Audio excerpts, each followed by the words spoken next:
You've been told that being yourself is noble, that the world wants your authenticity, your uniqueness, your true self.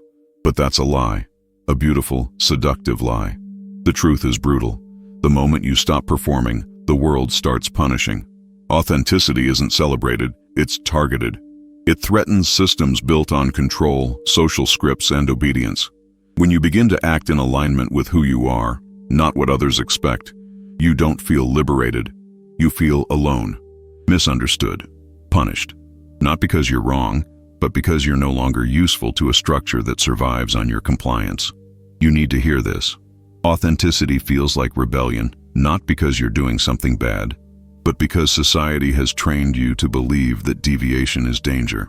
From childhood, you were conditioned to please, smile when you're scared, apologize when you're angry, agree when you don't, suppress your instincts to fit into a mold that was never built for you.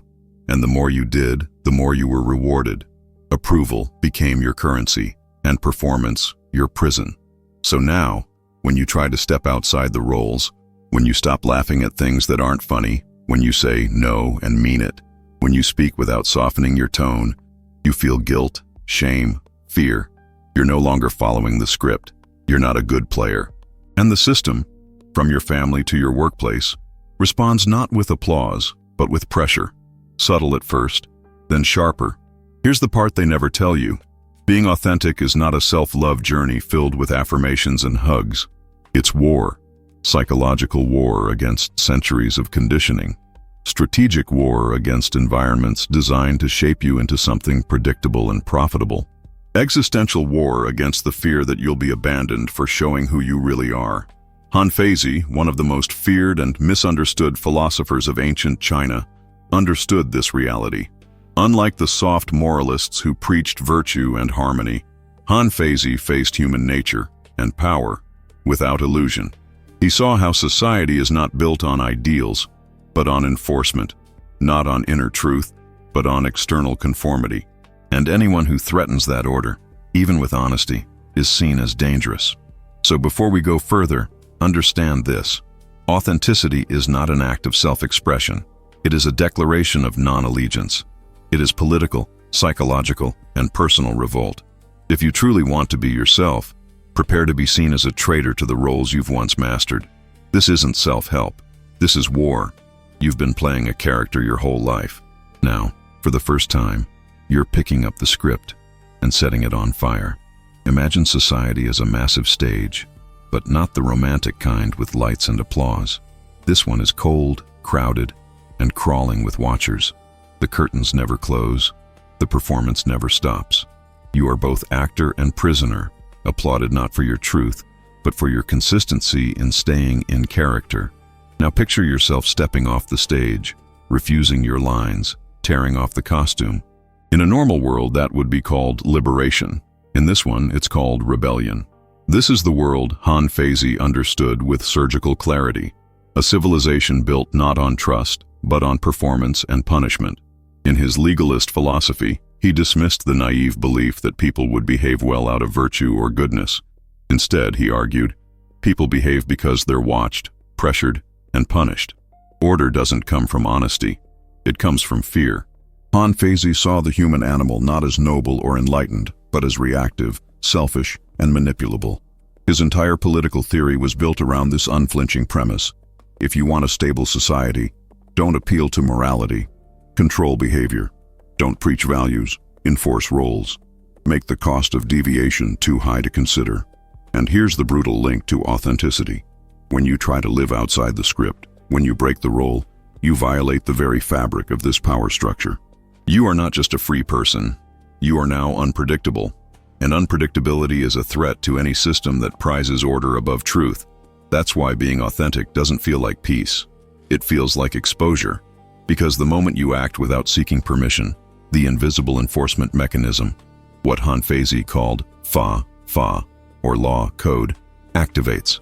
Not necessarily by police or politics, but through social shame, passive aggression, loss of access, rejection from the group, and worse, your own internalized fear of being unloved for being real.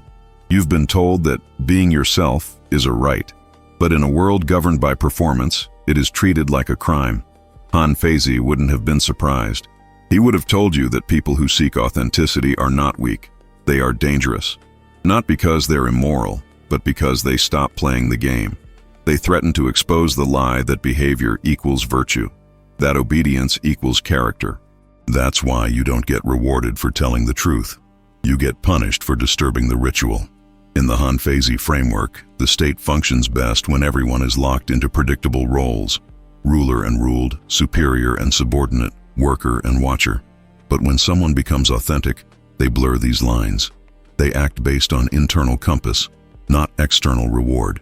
And suddenly, they are harder to control, harder to anticipate, harder to use. You've probably felt this already. The silent consequences of telling the truth in a meeting, of setting boundaries with family, of walking away from roles that were expected of you. People don't say you're brave. They say you're selfish, difficult, uncooperative, problematic. In Han Feizi's logic, they're right, because from the system's point of view, you are. But from yours, you've just taken the first step off the stage. What makes Han Feizi terrifying is not how outdated he is, it's how current. You don't need emperors or dungeons to live in a legalist world. You live in one now, built on metrics, policies, compliance, and invisible scripts that reward imitation and punish deviation. What Han Feizi saw in the Qin dynasty, a tightly controlled society enforced by law, surveillance, and fear, is now embedded in your work culture, your education system, even your relationships. The architecture has changed. The logic hasn't. When you act correctly, you're safe. You get your salary, your likes, your compliments. But the moment you act from the core, from instinct, conscience, or need, the machine stutters. People stop knowing how to categorize you. Managers call you non-collaborative. Friends say you've changed. Algorithms stop promoting your voice. You become a variable, an anomaly. And systems hate anomalies. Han Feizi would have called this a design feature, not a bug. Because in his framework, freedom is chaos. It leads to unpredictability, instability, fragmentation. And so everything must be engineered. Not just the laws, but the incentives. The modern equivalent, corporate policies that define professionalism as emotional detachment. Dating scripts that reward performance over presence. Social media platforms that amplify polished personas while shadow banning nuance and dissent. The result? A society where the more artificial you become, the more you are celebrated. And yet inside you, something resists. This is where the rebellion begins, not with picket signs or manifestos, but in small private moments, when you speak plainly instead of sugarcoating, when you stop apologizing for your boundaries, when you choose to tell the truth, knowing it will cost you. Each act of authenticity is a strike against the architecture of control. But don't mistake this for liberation yet, because the system doesn't collapse when you disobey. It doubles down. It sends you signals, disapproval, silence, lost opportunities. You begin to feel the cost. And it's here, in this tension, that most people retreat. Not because they were wrong to be themselves, but because they weren't prepared for the backlash. They expected freedom to feel good. It doesn't. It feels like exile. Han Feizi would say, of course it does. Because when you act authentically, you've stepped out of the system's protection. You are no longer playing a defined role, and therefore no longer predictable, no longer manageable, no longer safe. The machine can't use you, so it tries to break you. But this is where Han Feizi becomes strangely empowering, not because he offers hope, but because he offers clarity. He strips the illusion that the system ever wanted your truth. It didn't. It wanted your performance. Now that you see that, the pain of being authentic stops feeling like failure and starts feeling like resistance. So stop asking why it's hard. It's hard because it's working. Authenticity is not ease. It's confrontation. Every time you speak from the center of who you are not just expressing. You are opposing. You are refusing to be a role. And in a world that runs on roles, that refusal is nothing short of revolutionary. Han Feizi would not have approved, but he would have understood. You don't notice the prison at first, because it looks like praise. It begins in the smallest moments. You laugh at a joke that isn't funny. You agree with a decision you know is wrong. You tell yourself you're just being polite, cooperative, professional. But each time you silence your instincts, you reinforce the same message. My truth is dangerous. My safety lies in obedience. This shows up everywhere. At work, you suppress ideas that challenge the norm because you're afraid of being labeled difficult. You nod in meetings while your gut screams. The performance gets you ahead, but it costs you your voice. In relationships, you become the version of yourself that others find most comfortable. You apologize too quickly. You say yes when you mean no. You shrink to keep the peace. And over time, you don't know whether people love you or just the role you've been playing. Even alone, the script runs. You feel guilty for resting. You narrate your life in third person, wondering if you're impressive enough, desirable enough, disciplined enough. You watch yourself perform, even when no one's watching. That's how deep the stage has sunk into your bones. The tragedy is that none of this looks like oppression. It looks like being nice, like fitting in, like growing up. But slowly, the symptoms grow louder. Exhaustion without cause, anger with no target, emptiness in moments that should feel fulfilling. These aren't personal flaws. They're the natural result of betraying yourself for long enough that you begin to rot from within. And when, finally, you try to break free, the punishment comes fast. Not with violence, with silence, distance, discomfort. Authenticity doesn't feel good. It feels like losing everything that rewarded the lie. You've been taught that the way to become authentic is through soft tactics: journaling, affirmations, self-care routines, vulnerability circles. These tools aren't useless, but they are wildly insufficient. Why? Because they don't account for the cost of being real in a world that thrives on conformity. Mainstream approaches treat authenticity like a personal journey, not a political act. They assume that the only thing stopping you is self-doubt. But that's a fantasy. The real resistance isn't internal. It's systemic. You're not afraid to be yourself because you're weak. You're afraid because you know, consciously or not, that truth comes with penalties. Social penalties, economic penalties, emotional penalties. Being honest can mean losing opportunities. Setting boundaries can cost you relationships. Refusing to play along can mean exile. And here's the brutal twist. Most conventional tools are built to help you cope with this system, not defy it. They soothe you, not steal you. They tell you to love yourself, but not how to survive when others stop loving you for being yourself. That's why the more authentic you try to be, the more frustrated you feel. You open up, and people pull away. You speak your truth, and they call you selfish. You stop performing, and the rewards disappear. And then you blame yourself. Maybe I did it wrong. Maybe I'm broken. No, you didn't fail the method. The method failed to prepare you for war. The truth is this: if your strategy doesn't include resistance training, psychological, social, even financial, it's not authenticity. It's decoration. You are not a self-improvement project. You are a threat to a system that fears people who can't be controlled by rewards. Authenticity isn't a mood. It's a system of resistance. And like any strategic position, it must be fortified, daily, deliberately, and with discipline. Step 1. Stop seeking safety through approval. Every time you crave validation, you are asking permission to exist. The system has trained you to equate praise with worth. Break the loop. Practice acting without applause. Say the thing that might get silence. Make the move no one understands yet. Step 2. Start telling the truth in small doses, especially when it costs. Not to shock, but to reclaim. When you feel the need to soften, delay, or disguise your message to be palatable, pause, then say it plainly, not brutally, but unapologetically. This is not rudeness, it's realism. Step 3. Create an internal court. Every decision you make must be judged by one question: does this reflect who I am or who they want me to be? Build allegiance to that voice. The more you practice answering to it, the more stable you become, even when others disapprove. Step 4. Accept loss as proof, not failure. When you lose friends, opportunities, or status because you stopped performing, take note. This is not regression. This is confirmation. The system is retaliating. That means you've stopped being a pawn. Hold your ground. Step 5. Become ungovernable. Quietly. Don't announce your awakening. Let your actions sharpen in silence. Speak less, observe more, and operate without needing to be understood.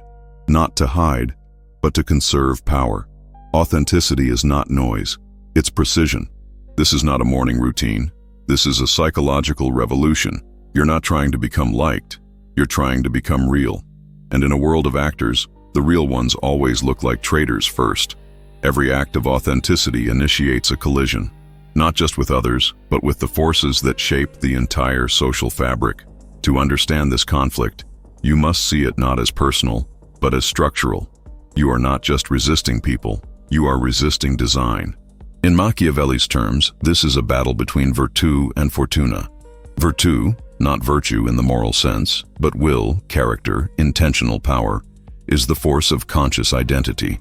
It is your deliberate action, your refusal to be shaped by chaos. Fortuna is the world, unpredictable, hostile, shaped by contingency and pressure. And when you act authentically, you declare, I will not drift, I will drive. But the world pushes back. This same battle lives in Jung's psychology, between the shadow and the persona. The persona is the mask, the agreeable face you wear for survival. The shadow is everything buried, everything repressed. Most people mistake the persona for their identity, but when you begin to act from the shadow, not destructively, but integratively, you become whole, and that wholeness threatens systems built to reward fragments. Society doesn't want integrated individuals. It wants predictable ones. That's why good behavior is so often confused with goodness, and rebellion with sin. Han Feizi understood this from the perspective of control. Power doesn't fear chaos. It fears autonomy. The unpredictable agent cannot be bribed, flattered, or shamed. The authentic person becomes a wild card in a deck stacked for obedience. So what happens? The external forces, fortuna, persona, state, system, mobilize. They won't confront you directly. They'll isolate you, mock you, starve you of approval, offer you comfort in exchange for your silence.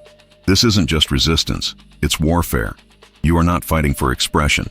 You are fighting for sovereignty. You don't survive this war by being loud. You survive by being strategic. Authenticity without discipline is just noise. But authenticity with precision?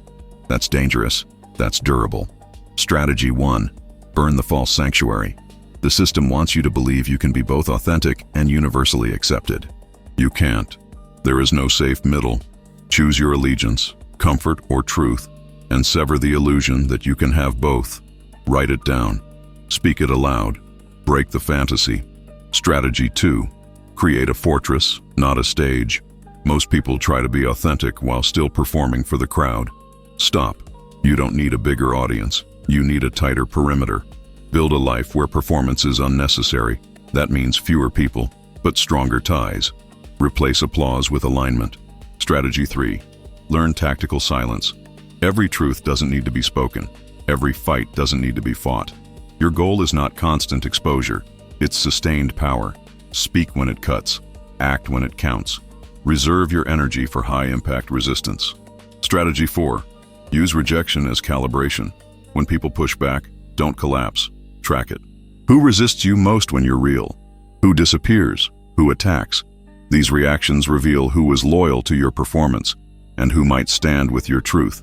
Let that data shape your alliances. Strategy 5. Internalize your worth, then weaponize it. Stop outsourcing your sense of self. Build rituals, routines, and inner dialogues that remind you, I do not need to be understood to be valid. I do not need to be liked to be legitimate. I do not need to be rewarded to be right. This is not self-help. This is psychological sovereignty. And you don't earn it by being soft. You earn it by choosing to remain real, even when everything in you wants to retreat. You've spent your life being trained to smile when it hurt, trained to nod when you disagreed, trained to please, to perform, to contort yourself into the shapes that made others comfortable. And every time you complied, you were rewarded, not with love, but with survival. But now you know the cost. Authenticity isn't just uncomfortable, it's punished. It always has been. Because truth, when spoken clearly, destabilizes systems built on obedience. When you stop asking for permission, you stop being useful to the machine. That's why it feels like rebellion, because it is. So here's your line in the sand. You can keep playing the role, or you can start living as the threat. But you can't do both. This isn't about being loud, angry, or reckless. It's about being sovereign, about reclaiming your selfhood from every place you outsourced it, about realizing that the greatest rebellion is not noise, it's integrity, not a shout, but an unshakable stance. And here's the challenge. If you're done with the performance, write it, publicly. Now, type, "I will not perform" in the comments. Not as a hashtag, not as a brand, as a commitment, a refusal, a new law carved into the center of your life. Because knowing the truth and doing nothing is cowardice. Understanding your cage and refusing to leave it is betrayal. You don't get to feel empowered without paying the price of alienation, discomfort, and uncertainty. But if you can stand in the silence, if you can walk into the punishment without flinching, then no one can touch you. Because the world doesn't fear noise. It fears the man or woman who can look it dead in the eye and say, "I will no longer play your game."